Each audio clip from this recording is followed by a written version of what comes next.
So the first Tech Challenge, Jamaica National Robotics Championship, is in its second year, and we have two of the outstanding schools who came out on top.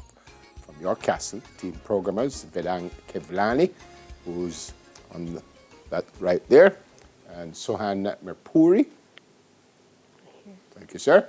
From Calabar, team captain Joel Tullo, and team driver Jeremy Bonfield. And with me, right beside me, tournament director Gavin Samuels, who actually took part in this as a student at Jamaica College, didn't you? I did. Good morning, everyone. Welcome to morning. Smile Jamaica. Yeah, man. Second year, I said Caribbean. Last year, you had a overseas school. No schools this year. Yes, so this year all of our teams were local teams here in Jamaica. What did you ask them to do? Well, every year there's a challenge that's released in September. And this year the challenge models the idea of the fact that in the future we're going to need to find living spaces for the growing population. So these blocks represent buildings, and this year they're supposed to try and stack these blocks as high as possible to simulate the high-rise buildings in the future. All schools were asked to do the same thing? Correct. How many schools? So this year we had 29 teams competing. Yeah. Last year you had? 14 teams. Wow. So everybody's involved.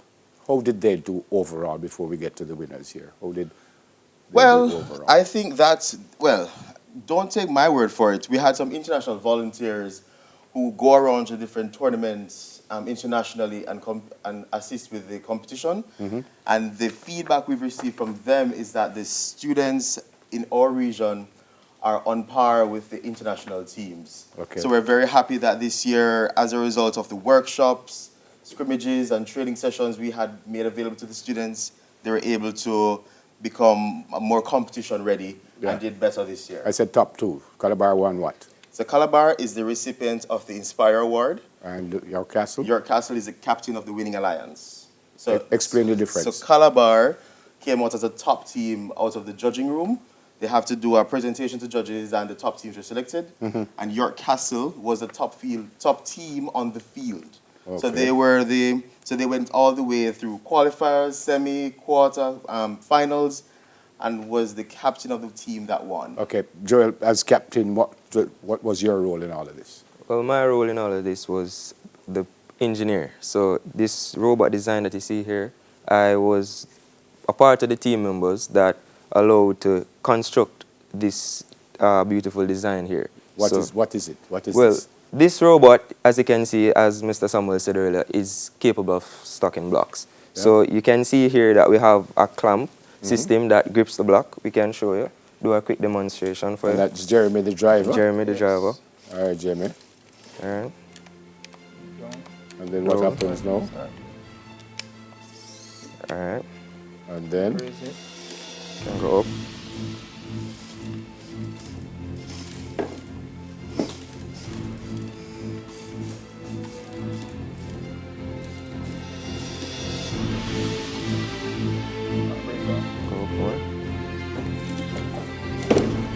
Excellent. Yeah. How long did it take you guys to put this together? Around 2 months. 2 months? 2 months. Where did you get the expertise from? Is this, are you taught this at school? Well, yes. Actually, robotics is taught at Calabar High School from the grade 9 level. Okay. So students get the knowledge about robotics from a very early age. And, you know, these students that come up, they learn, and so they are able to use the knowledge into creating something more hands-on, something more technical. Brilliant. Yeah. Is this realistic? Yes. Or this is just realistic. Fun thing? This can be used in life at a later date? Yes, it can be used in life at a later. Vedang? Yes. What was your role, sir? Well, my role on the team, I am a programmer. So I actually programmed the robot to control its movement and program the autonomous, which is the automatic driving section, the operated section. It operates by itself. And I'm the one who wrote the code for the robot. But both of us here are programmers, so he would be the phone expert, he would be the phone technician. I would write the code for using Android Studio. When you say write the code, where you get that expertise from, boss? Well, writing code is actually giving commands to the robot to actually operate, you know, go forward, come back, turn. Yeah, again, who taught you to do that? Well, I had to watch a lot of YouTube videos. It's my first time. Okay. Sohan, you are another programmer, Yes. but you also do the driving? Yeah, I also know how to do the driving, and I also taught most of the people to do the controls because they never really knew how to do it, so I figured it out myself. So you are the expert. Yeah. All right, show me what it can do. Can it do anything? Yes, it can.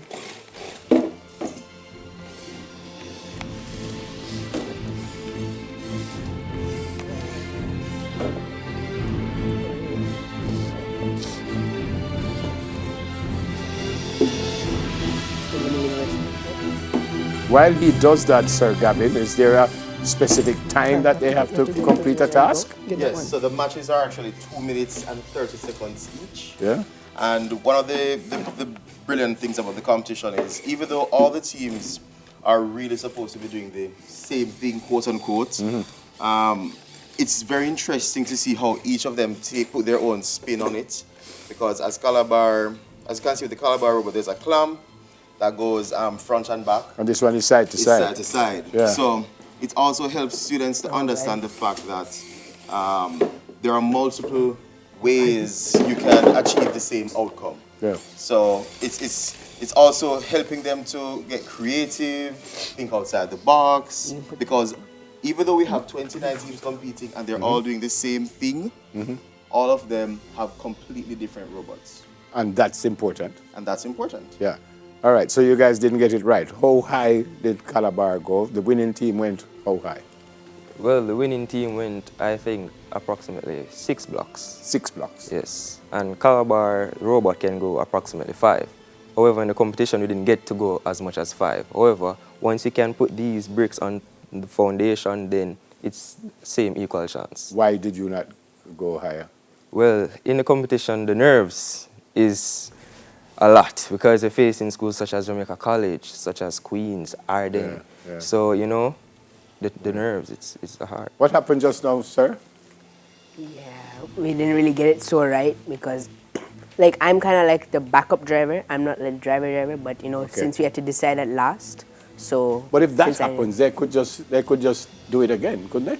Yes, as long as they have time. And the truth is, what you just saw is what happens with a lot of matches. Yeah. So if you're not careful, I mean, a lot of things can happen. Okay. But as long as it gets done, they're fine. They both go away to different competitions. Correct. Where does Calabar go? So Calabar will be going to the first World Championship, which will be held in Houston, Texas. When? In April. And? And Castle? your castle will go on to the Maryland Technical Invitational in June. Okay. Joel, how many on the team? 8 members. We have 6 members. 6. All 6, all 8 going? Well, it's really up to them. They're actually raising funds now, sending out letters. And before we go, though, I have to say a very big thanks to the NCB Foundation. They are our title sponsors this year, and they've committed to supporting the program into the future. Fantastic. Congrats, guys. Good to see you you, both. sir. Well done. From your castle, team programmers Vedang Kevlani and Swan Merpuri. And from Calabar, team captain Joel Toller and team driver Jeremy Bonfield. Come, give us some little movement as we go to the break. And tournament director, Gavin Samuels. All right, so we'll float on over to the on-water book fair after this. Soon come.